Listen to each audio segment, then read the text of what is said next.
This video is dedicated to Dr. Walter Gardner, who produced the original film, Water Movement in Soils, in the late 1950s. That film enabled many students to visualize the impact of various soil conditions on water movement. In this video, we attempt to enhance Dr. Gardner's work with new technology so that new generations of students may benefit from his pioneering work.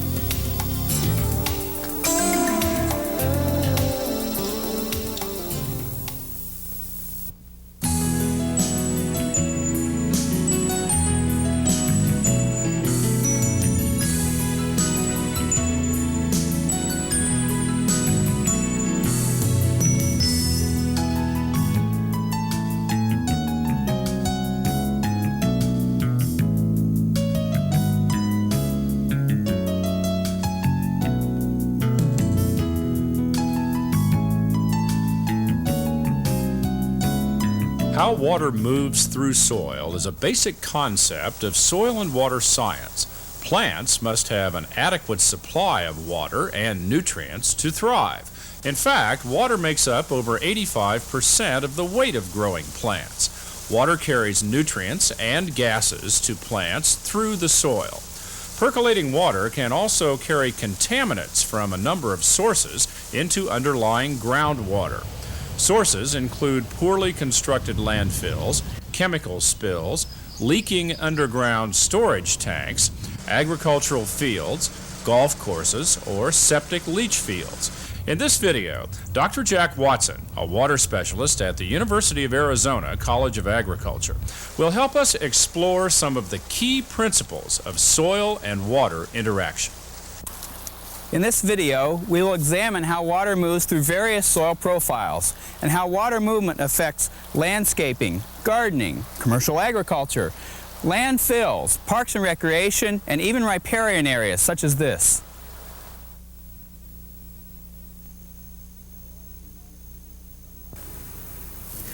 The soils of the United States are widely different in texture, color, slope, drainage class, and parent material. However, they all have soil properties that can be observed and measured.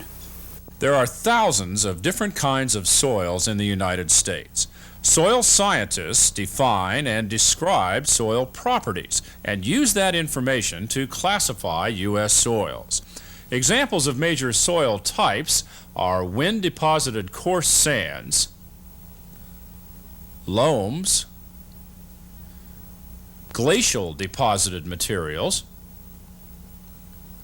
upland marine sediments, recent river alluvium, and soils associated with ancient sediment eroded from mountains. Concepts of water retention and movement presented in this video apply to all soils. There are thousands of combinations of soil characteristics in the world. Mineral soil particles are a combination of sand, silt, and clay-sized soil particles, as well as organic matter. Sand particles are the largest, while clay particles are very small and highly reactive. Silt particles are intermediate in size and reactivity. Two primary forces govern water movement through soils: gravitational forces and capillary forces.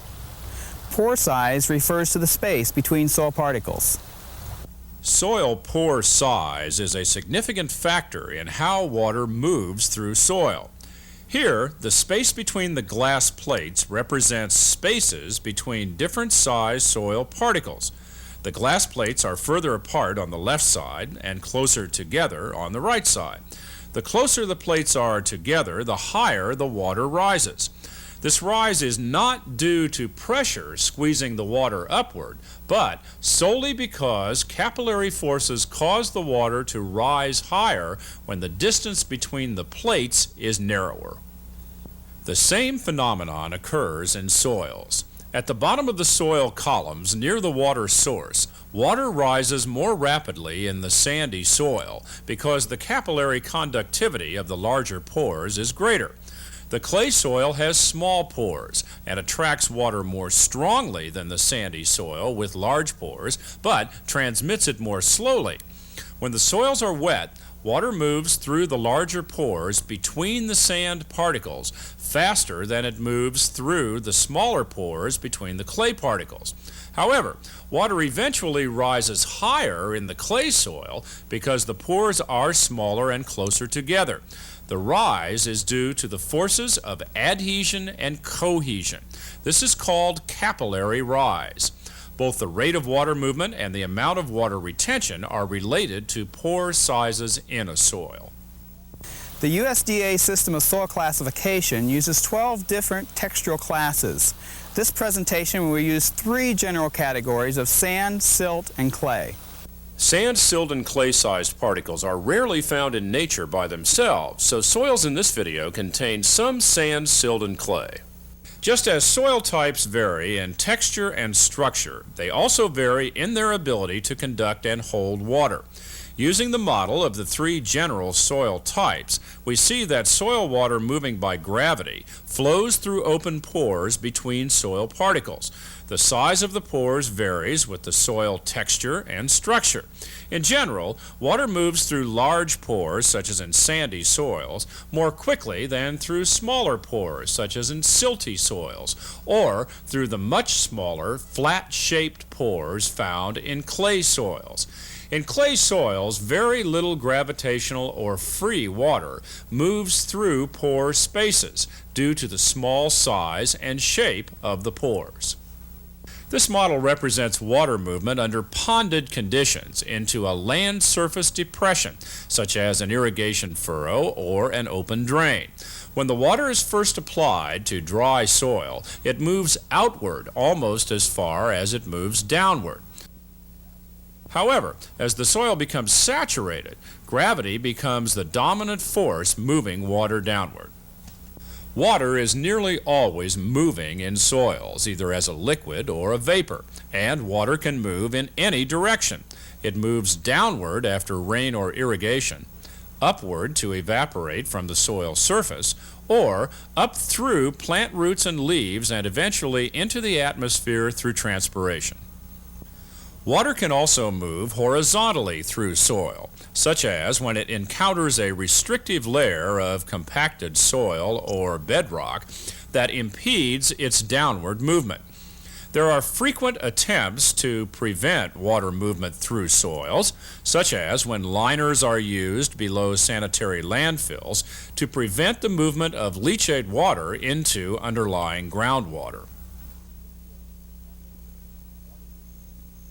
2 forces primarily affect water movement through soils: gravity and capillary action.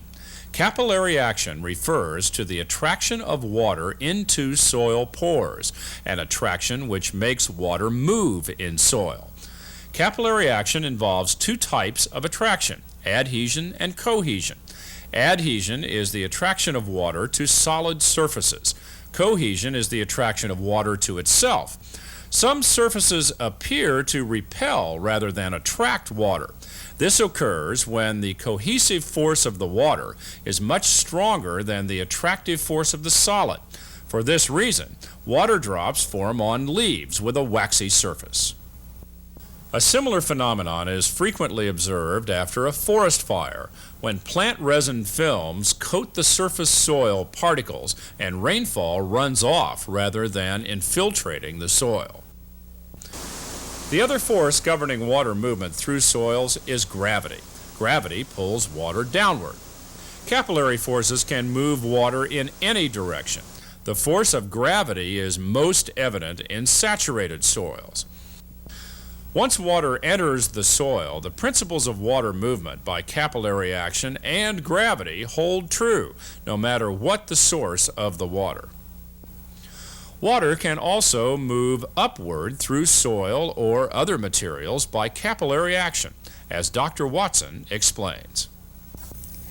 This is an example of capillary forces at work, pulling water from the water surface up into the dry soil, into the seedbed.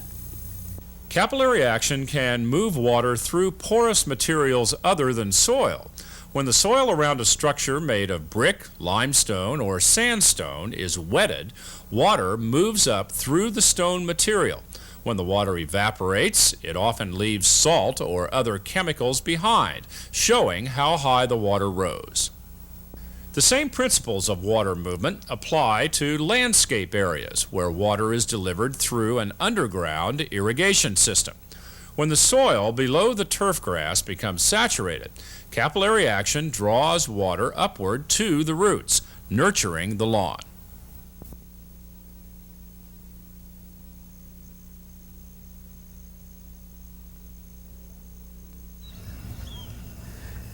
Whether land is being used for agriculture, urban landscape, recreation, building sites, or landfills, it's important to understand how water moves through and is held by soils. Capillary forces, whether cohesion or adhesion, are largely controlled by soil texture. Any factor that affects soil pore size and shape will influence capillary water retention and movement. Examples of such factors other than texture are organic matter, soil structure, and soil density. Elevation above a free water table also affects the water retained by a soil at a given elevation. Together, these factors affect the water-holding capacity of a soil, as well as the rate of water movement. The portion of soil water available to plants is often referred to as available soil water. In this demonstration, equal amounts of water are applied to 3 soils with different textures. Sandy soils have less pore volume than silt or clay soils. Note that the water penetrates more rapidly and more deeply in the sandy soil than in either the silt or clay soils. This is because sandy soils have larger pores that absorb water faster and hold less water per unit of depth. Consequently, sandy soils require more frequent but lighter water application to maintain adequate water for plant growth and minimize losses below the root zone. Soils with more clay hold more water within the normal plant root zone. Thus, plants grown in soils with more clay can do well with less frequent and heavier applications of water. This is not to say that over-irrigation is not possible in clay soils. A frequent consequence of over-irrigation in such soils is oxygen depletion in the root zone, which limits plant root development. Whether soils are sand or clay in texture, it is important to time irrigations to replace the soil water extracted by the plant roots.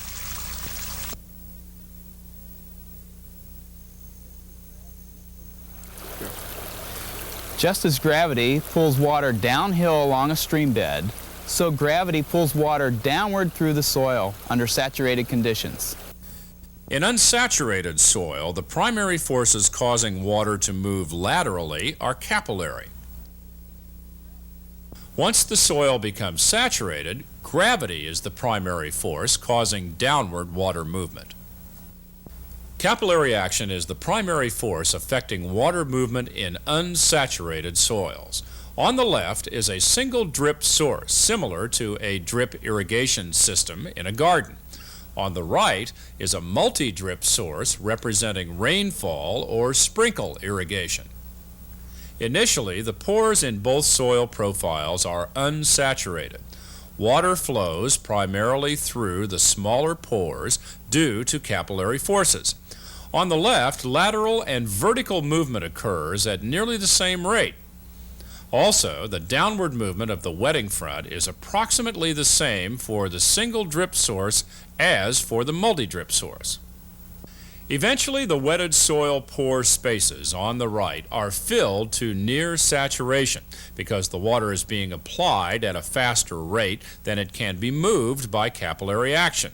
Since the larger pores in the soil on the right are now filled with water, they conduct water more rapidly than the unsaturated soil pores on the left. Since capillary forces are not as great in the larger pores as in the smaller pores, gravity becomes more important in moving the ponded water downward through the soil.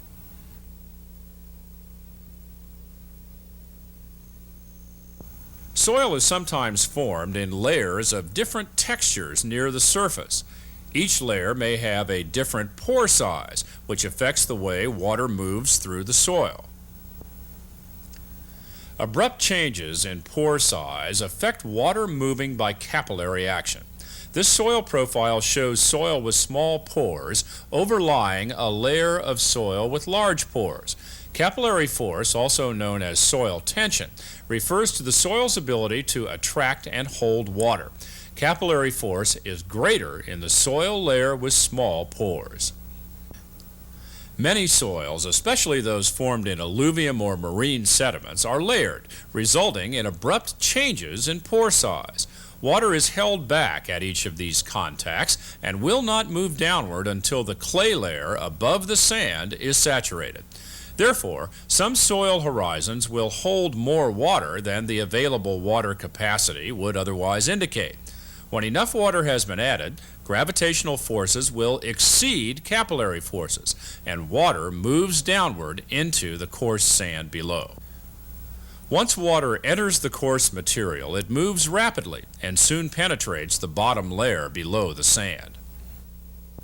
When soil with large pores overlies soil with small pores, water moves by gravity relatively quickly and uniformly through the upper soil layer. Below the boundary, capillary forces in the underlying clay soil layer immediately draw water downward.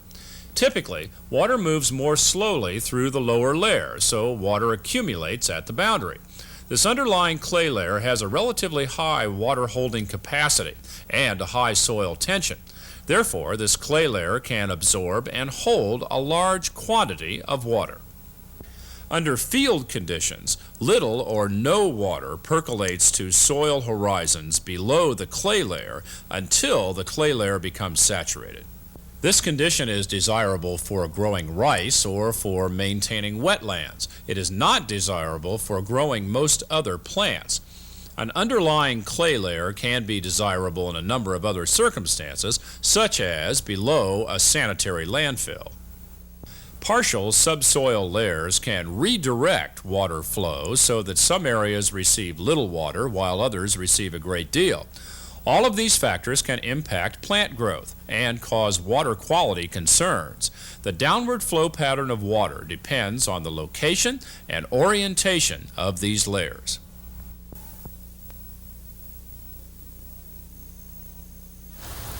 Just as water is moving along the stream bed, it's also moving downward into the soil material below it. There is a relationship between water movement through soils and soil condition. This is particularly true with respect to whether soil pores are open to free water or not. On the left, the soil void is held open by the sand to the soil surface. Such voids can be created by decayed vegetational root channels, wormholes, cracks, and seams. As water initially rushes in to fill the void, the rate of water movement depends primarily on gravity. Once the void is filled, pressure created by ponded water speeds water movement to small pores. For example, residue management creates numerous voids open to the soil surface, resulting in improved water infiltration. The void on the right is not open to free water, so water moves primarily by capillary action around the void. When a root channel open to free water becomes partially blocked by soil particles, water will not flow freely into the channel. Soil particles may be moved by tillage, water, wind, or other soil stirring action. Water movement is due primarily to capillary forces until the soil becomes saturated. On the left side of this model, organic matter is exposed to the soil surface. On the right, organic matter has been buried by tillage. When organic matter is mixed with the surface soil and exposed to free water, water moves easily into the soil. Minimum tillage maintains organic matter near the soil surface. When organic matter is used to keep soil pores open to the surface, downward water movement can be greatly enhanced. For example, the right side of this model shows organic matter buried under the surface of the soil. Under these conditions, the organic matter restricts the downward flow of water.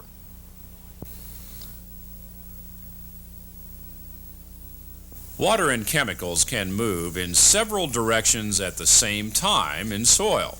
When applying water-soluble fertilizer, pesticides, or other chemicals to soil, it is important to recognize that these chemicals will move according to capillary and gravitational forces in the soil. Pollutants such as spilled chemicals, motor fuel, bearing lubricants, and cleaning solvents also move with water. The dye dots in this demonstration represent soluble chemicals such as nitrate nitrogen added to the soil. As the wetting front contacts the dye dots, the chemical dissolves and moves radially with the water as dictated by capillary action. Capillary forces even pull water above the source. Note the middle dye spot at the same level as the water in the furrow. As the two wetting fronts connect in the center of the model, there is a change in the pattern of water movement. Water moves up into the dry soil above and down into dry soil below. When the wetting fronts first connect, the dye spot in the middle shows little movement because water above the dye spot flows up and below the spot it flows down. Later, when the soil becomes saturated, gravity dominates areas where the dye first moved radially by capillary action, causing the dye to move downward. In this demonstration, water movement slows down when the wetting fronts reach a buried sand or gravel layer, as shown at the bottom of this model. The water also changes direction where the soils meet, moving laterally along the top of the layer instead of downward. Notice that the dye spots disperse as they move through the soil. Water-soluble chemicals applied to soil disperse in the same manner.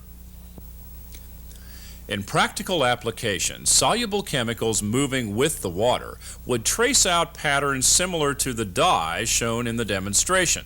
For example, fertilizer must be placed considering the wetting pattern because soluble fertilizers moving upward with water will tend to accumulate in the surface. Evaporation may concentrate chemicals on the soil surface, affecting water infiltration and perhaps harming plants. Also, excess water movement through and below the plant root zone may move chemicals into groundwater aquifers. Here, scientists are studying the movement of water and soluble chemicals through soil. To visualize the process, blue dye was added to irrigation water flooded across the field. Later, the soil was excavated to a depth below the root zone. Patterns created by the dye tracer were then observed. The crack on the left had a short but effective seal at the soil surface. Consequently, the free water with the blue dye did not move through a preferential flow path as it did in the crack on the right.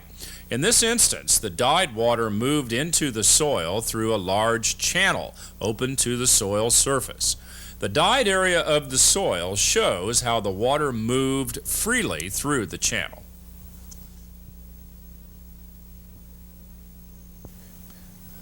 Summary point number 1. Pore size is one of the most fundamental soil properties affecting water movement through soils. The rate at which water moves through soil is primarily a function of soil texture and soil structure. Larger soil pores, such as in sand, conduct water more rapidly than smaller pores, such as in clay. Summary point number 2. The two forces that make water move through soil are gravitational forces and capillary forces. Capillary forces are greater in small pores than in large pores. Summary point number 3. Capillary and gravitational forces act simultaneously in soils. Capillary action involves two types of attraction, adhesion and cohesion. Adhesion is the attraction of water to solid surfaces. Cohesion is the attraction of water molecules to each other. Gravity pulls water downward when the water is not held by capillary action. This force is evident in saturated soils. Summary point number 4. Sandy soils contain larger pores than clay soils, but do not contain as much total pore space as clay soils. Sandy soils do not retain as much water per unit volume of soil as clay soils. Summary point number 5. Factors that affect water movement through soil include soil texture, structure, organic matter, and bulk density. Any condition that affects soil pore size and shape will influence water movement. Examples include tillage, compaction, residue, decayed root channels, and wormholes. Summary point number 6. The rate and direction of water moving through soils is also affected by soil layers of different material. Abrupt changes in pore size from one soil layer to the next affect water movement. Capillary forces are greater in soil layers with small pores, such as clay, than in soil with large pores, such as sand. Therefore, when clay soil overlies sand, downward water movement will temporarily stop at the sand-clay interface until the soil above the interface is nearly saturated. The rate of water movement is slower in clay soil than in sand. So when a coarse textured soil, such as sand, overlies clay, the downward rate of water movement slows once the wetting front contacts the clay soil. This can result in a long-term buildup of a perched water table above the sand-clay interface if water continues to infiltrate the soil surface.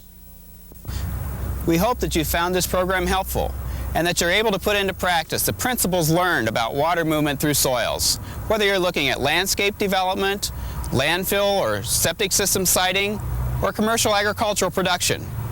For more information, contact your state extension service or soil conservation service.